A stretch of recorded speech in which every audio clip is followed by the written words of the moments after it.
Welcome to the Viewless Wings Poetry Podcast, where we celebrate the craft of poetry. Each week, we feature interviews with incredible poets and artists, including Olivia Gatwood and A.E. Stallings, and original poetry read by the authors. I'm your host, James Moorhead, Poet Laureate of Dublin, California, and author of Canvas and Portraits of Red and Gray. On this week's episode of the Viewless Wings Poetry Podcast, you'll hear from 7 poets reciting their original work. For the opportunity to recite your poetry as part of a Viewless Wings Poetry Podcast episode, visit viewlesswings.com and submit your poetry, or visit submittable.com and search on Viewless Wings. Now, let's hear from these 7 wonderful poets. My name is Crystal D. Mayo. I am an actress, published writer, educator, and poetic storyteller.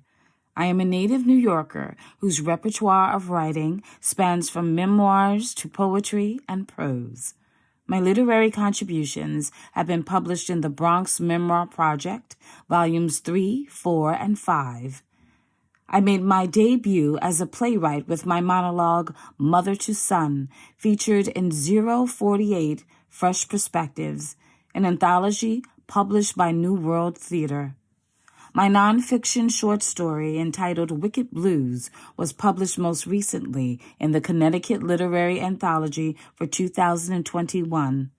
I am currently performing my memoirs on New York stages, including The Caveat and Joe's Pub, at the Public Theater. It was a specific moment in my life that inspired me to write the poem Running into Time. A time in my life where I looked at the glass being half empty. I had so many creative pursuits, yet it felt like there was never enough hours in a day to accomplish them. Then I thought to myself, instead of feeling as if I am running out of time, what if I ran into it? Pursuing my gift of writing and performing every day as much as I could, relentlessly, fearlessly, making an impact, a literary imprint in the world.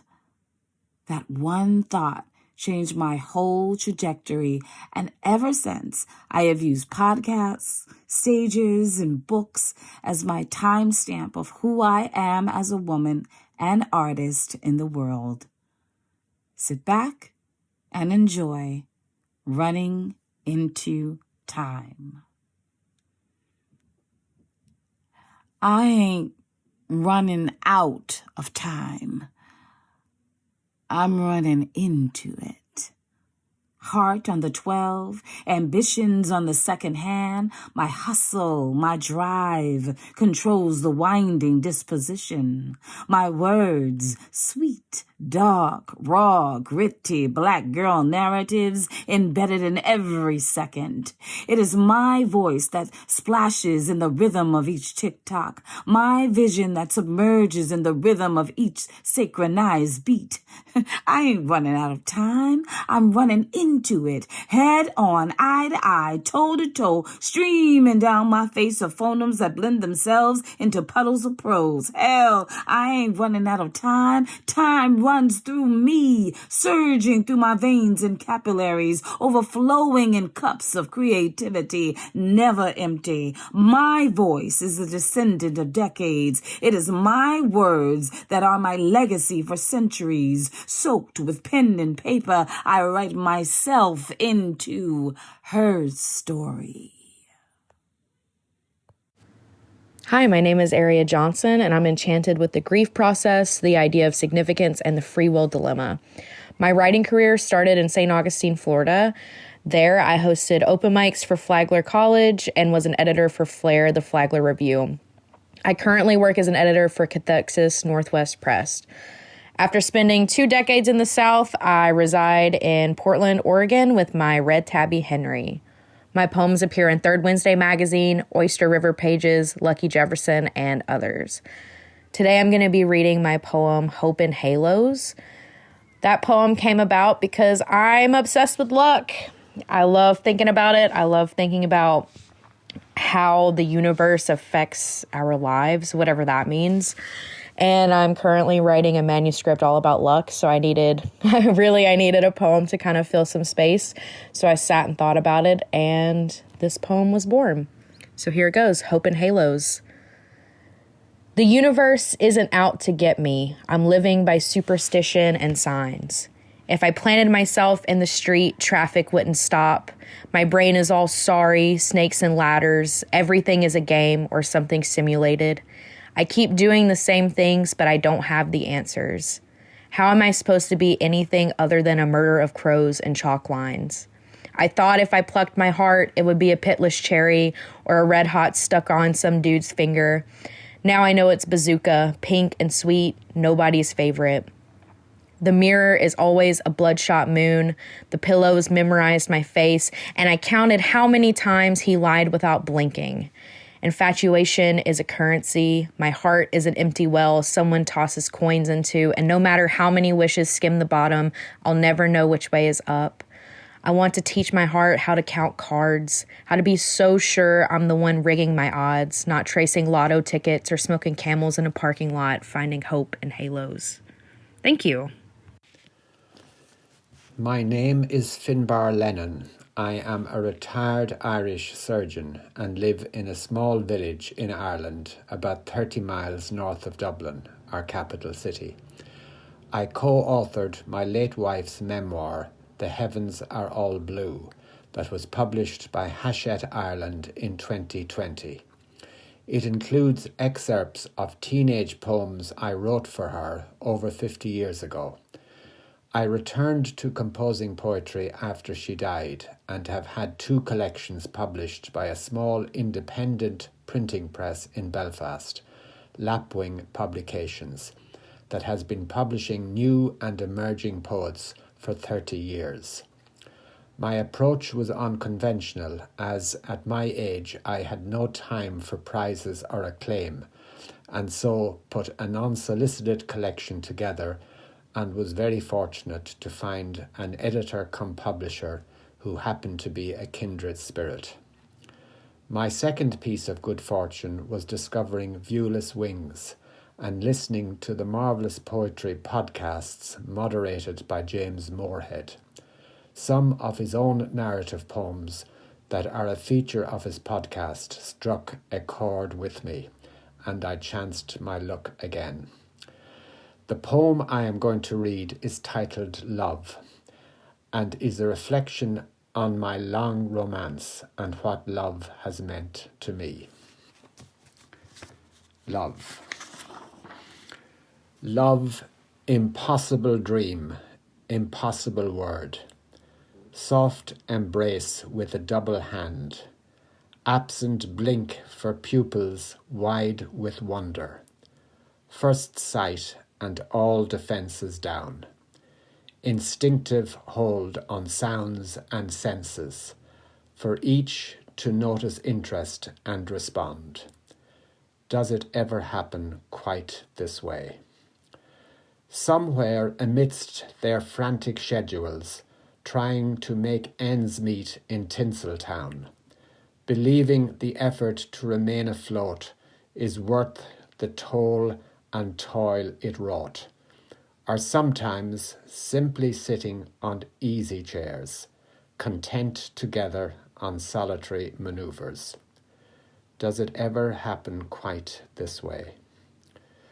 The word is peddled to extinction, and yet retains its native card by heart, hankering for truth to make it last. No control to guide it into place, a glue to cut and paste and save, for home, away, together and apart. Does it ever happen quite this way? Staying as one until it's over, before returning again unsought to the other, during twilights and under passing clouds, peeps out from nooks and crannies, builds a listening post for memories, catches unawares to test its provenance. Does it ever happen quite this way? Thank you. My name is Olive Dewan. I am an amateur poet with a background in visual art, sociology, and anthropology. The poem I will be reading is titled Opening. This piece was inspired by my grandmother's passing, and specifically how on her deathbed there was a calmness to her that I had never seen in her life. It seemed as though she had been released almost from the confines of her, at times, difficult life. So here is Opening. The line of her body laying on the pedestal. She looked stretched out, taller than before. White curls combed clean, skin clear and taut, where wrinkles used to be. The crisp white blanket spread across her, hiding the wood underneath, as if suspended on a magician's table. Outside, a garage light left on. The lid opened, and the light came out of the metal and glass space it had been contained in, and then into a line, like a firecracker whipped from left to right, a specific distance, and then over. A line like the one drawn out by her body on the pedestal, and the space it must have come from. My name is Ivy Raff. I'm so grateful for this opportunity to share my work with you. Thank you, James.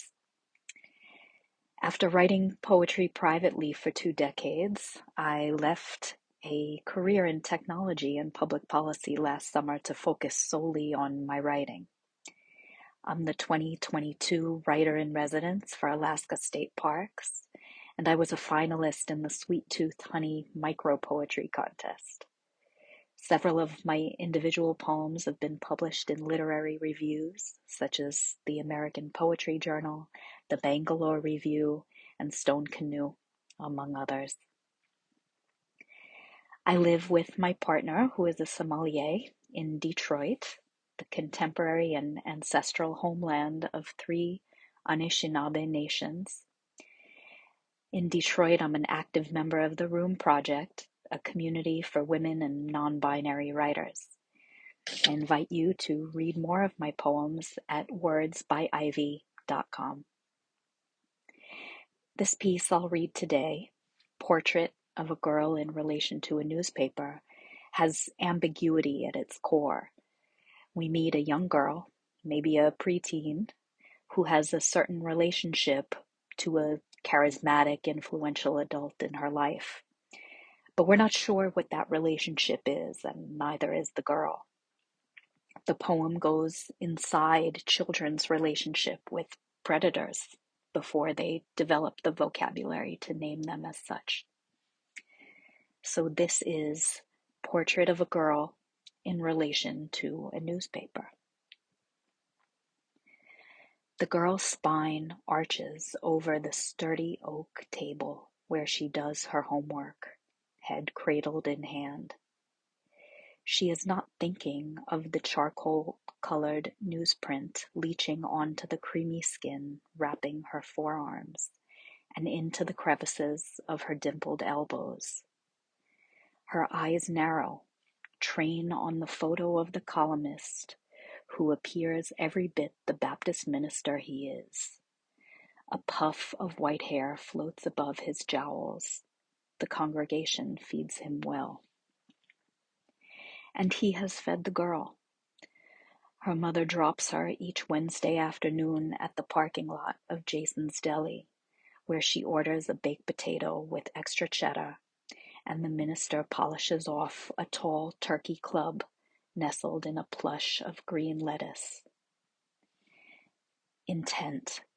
The girl reads this week's installment of the minister's marriage advice column. He writes of the 20-second kiss he shares with his wife when they first wake up, or when she comes home from her job at the deaf school, or when she prepares apple slices for their own little girl's lunchbox. The 22nd kiss, 19, 18, keeps the marriage alive, reminds him of the feisty blue-eyed girl he picked out of his Little Rock congregation so long ago. There are so many girls. The one reading the newspaper, the one with the gray-stained elbows, lets her own unkissed pink mouth, not round and not lovely, slip to the fat part of her palm. The lips and the hand seal succinctly together. The girl's eyes are ringed with sensible brown mascara, the only makeup her mother will let her wear. She shuts them. She sucks, not too hard. The wind rushes from her nostrils. She is gone from this table, gone from this kitchen with its Yadro porcelain figurines, dancing chastely around a maypole, shut up in their beveled glass cabinetry. My name is Inge Sorensen. I am a poet and short story writer based in Oakland, California. The subjects of my work explore themes of loss, mythology, joy, memory, and adventure. My pieces have been published in Celebrating Poetry West Spring 2005 and Humans of the World blog. This poem was inspired by when I was a little kid, I'd often go see my great aunt and uncle at their house. And there were always videotapes at their house, lots of trees in their backyard, crayons to draw with. And we knew whenever we went to visit them that they were going to be joyful and that we were going to be welcomed. And we didn't realize how significant that feeling was at the time. And then when they passed away, all that was gone. When we visited the house, we thought it was cold. We were always bored. We felt absolutely miserable, and we dreaded the very thought of our father taking us to that house anymore. And just looking back at those memories of all the good times we had at the house and how we felt after they passed away, that's what spawned the inspiration for this poem. Love in the House on Woodland Road. In the house on Woodland Road, love weaved in many molds. It came when two little girls heard a woman's voice announce, "I have a surprise for you." And sitting on the fireplace, there was a videotape, and it showed Tigger's smiling face. The Tigger movie had just arrived, much to the parents' surprise. It came again when the girls looked in the cookie jar. The one topped with a smiling cartoon cookie man. Inside was a tower of Oreos, waiting for the girls to pull apart and lick. Love was there by the TV set, shown with a stack of Madeline tapes. Love was even by the bookcase, but brimming hardbacks neither child could understand.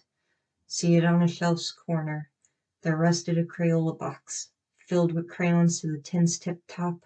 Love was in the bedroom, Crayola crayons stockpiled, and sitting on the closet's ledge, Love was on the rounded rug below, as the child played out a ticking, timing clock while laying on their back. Love was by the twin seat cushions, as the girls bounced from one to another and played leapfrog between each other. Love was in the garden's grass, seen when one of the children pulled apart presumed pickles from the tree and sprinkled them all over her. Love was by the cat's food bowl, awaiting a stray to walk in and take a bite. Love was when the child walked into the family room and took out the classic game Candyland. She played with her new puppy till he crossed the finish line and declared him champion. Love was there as the children went for a walk in the backyard and saw all the birds and conifers. The bird feeder hung and the bathwater rippled, and they awaited famished and filthy aves. Love was there for many years, long before the children appeared. And then one day the children came, but all the love had died. They noticed the dust and the cobwebs and the chill attached to the house. They noticed the trees chopped down and their smiles were lost. They noticed the change and it made them very sad. The house had lost its old charm. The children fell into monotony, and the gems that once gave the house its glow would never again come out and show. Hi everybody, my name is Linda and I'm a poet living and writing in the beautiful coastal village of Lake Tabourie, New South Wales, Australia. Apart from childhood writing, I began to write poetry in earnest 10 years ago, albeit briefly. Then I put my pen down until April 2021. My major qualifications are in business management, so to develop as a poet, I've had to immerse myself in reading classic and modern poets and participating in online courses sourced here in Australia and overseas. My coastal environment provides endless inspiration, as do my family, my friends, and all those random moments that we encounter through daily life. I write every day to stay close to my inner muse and to remind myself never ever to take for granted the gift that I've been given of being able to express myself in this wonderful art form. I am very pleased to meet you all. Seismic. My legs extend, bare and pale, branches sprouting from my body, firm, sinewed branches that I run my hands over, feeling all the little bumps and tags my fingertips imagine nest upon my skin. My toenails gleam like shiny beads. I notice that the sun has left the mark of thong straps, skinny V-shaped white, where I forgot to slip, slop, slap. I pull up my skirt, rest its hem against my waterline, a silent space of heat that speaks all language, makes ignored demands, grows wild its garden, while I wonder how this strong and mucid valley, made of only flesh, holds back its tide which ebbs and flows, not at the whim of a curio moon or pull of sun. I am the earth that opens up, cracks and splits from friction on my edges. I shake with energy contained deep within my crust.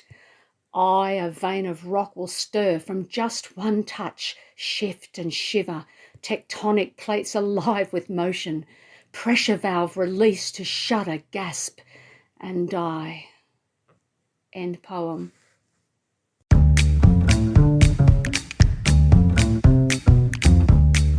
The Viewless Wings Poetry Podcast is written and produced by James Moorhead.